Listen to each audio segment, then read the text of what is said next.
Şimdi 2019'da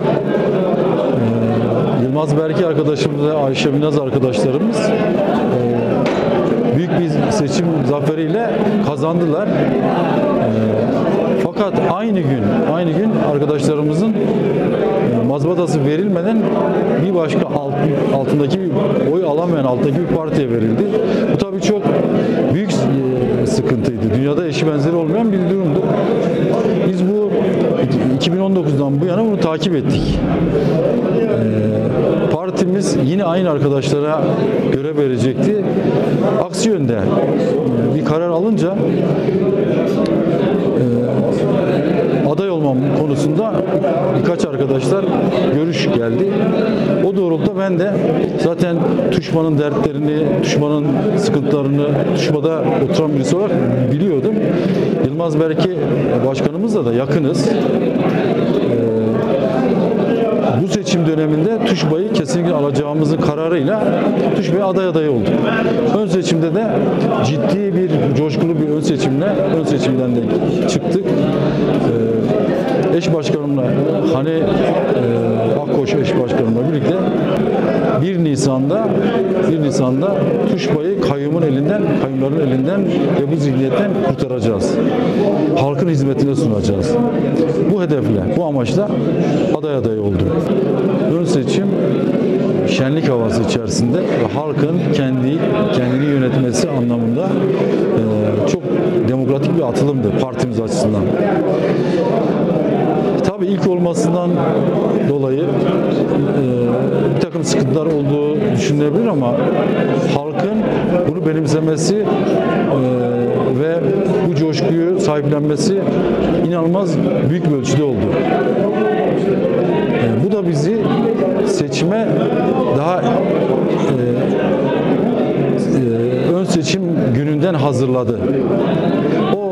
Sonrasına kalacak olan adayla ilgili tartışmaların hiçbirisi yaşanmadı. İlk günlerde ön seçimden çıkan arkadaşlar benimsenmeye başlandı ve coşkulu bir sahiplenmeye sebep oldu.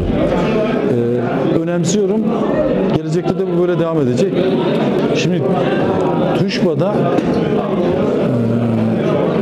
yeni kurulan bir belediye TÜŞBA tamamıyla bütünüyle kayyum ve yani kayyum ama kayyum partili kayyum yani AKP'nin seçilemeyen adayına verildi TÜŞBA. Yani bir kaymakam değil. Ondan önceki dönemde de onlar yönetiyordu. AKP'li bir başkan tarafından yönetiliyordu. Başarısızdılar. Yılmaz Berke ve Ayşe Binaz arkadaşımız seçimi biz dem olarak kazandık.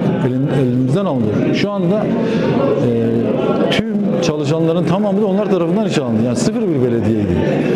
Ona rağmen tamamı kendi kadroları olmasına rağmen halka en ufak bir hizmet, yani halkın taleplerine dönük, halkın isteklerine en ufak bir hizmet yapmadılar. İşte kaybettiler. Bu sefer de zorla aldılar. Bu sefer de kaybedecekler. Şimdi biz şöyle söyleyelim. Yani ne halkın sosyokültürel, ne kadın eşitlikçi, ne de toplumun yani belediyecilik hizmetinden faydalanması yönünde bir iş yapmadılar. Göz önünde kendi belediye başkan adayını yeniden göstermedi AKP.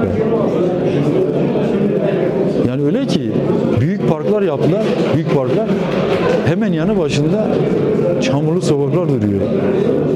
Yani oy nereden aldık, nereden almadık hesabı yapmışlar. Halk bunu açık görüyor zaten. Dolayısıyla bizim bu hemen gelir gelmez sokaklardan, mahallelerden başlayan temsilcilerle demokratik halkın katılımıyla sorunları biliyoruz. Tekrar tespitini yapıp en sıkıntılı sokaktan başlayıp göreceksiniz hemen imar çalışması yani imarlaşma çalışması halkın içinde yaşayabileceği, kendi sokağını tertemiz görebileceği belediyecilik hizmetleriyle buluşturacağız. Bir de bizim ticaret merkezimiz yok. Onu da planlarımızın içinde var.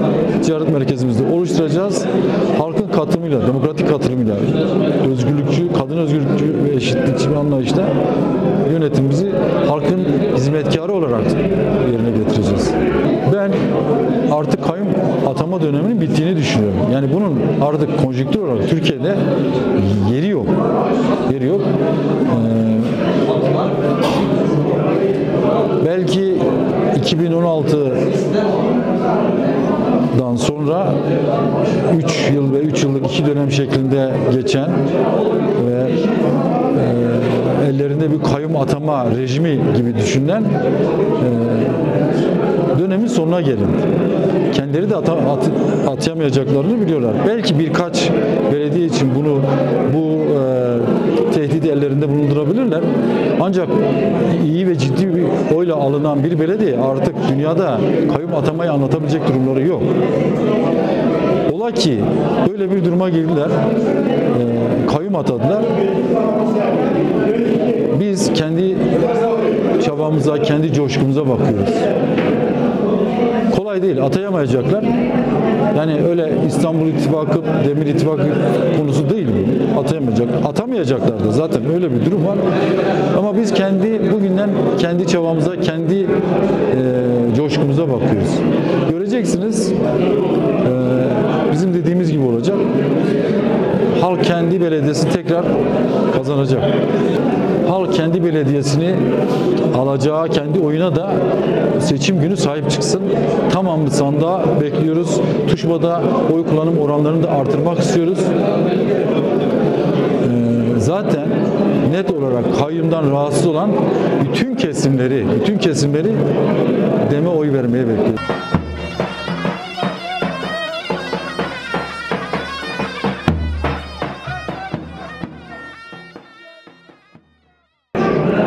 ...2016'dan beri Tuşba'da yöneticilik yapıyorum, ilçe eş başkanlığı yapıyorum ve aynı zamanda belediye meclis üyesiyim. Yani Tuşba'nın sorunlarına hakimim. Alanlardaydık, halkın içindeydik, halkın sorunlarını gördük ve bu şekilde ben aday olmaya karar verdim. Halka yönelik hiçbir şeyin yapılmadığını gördük.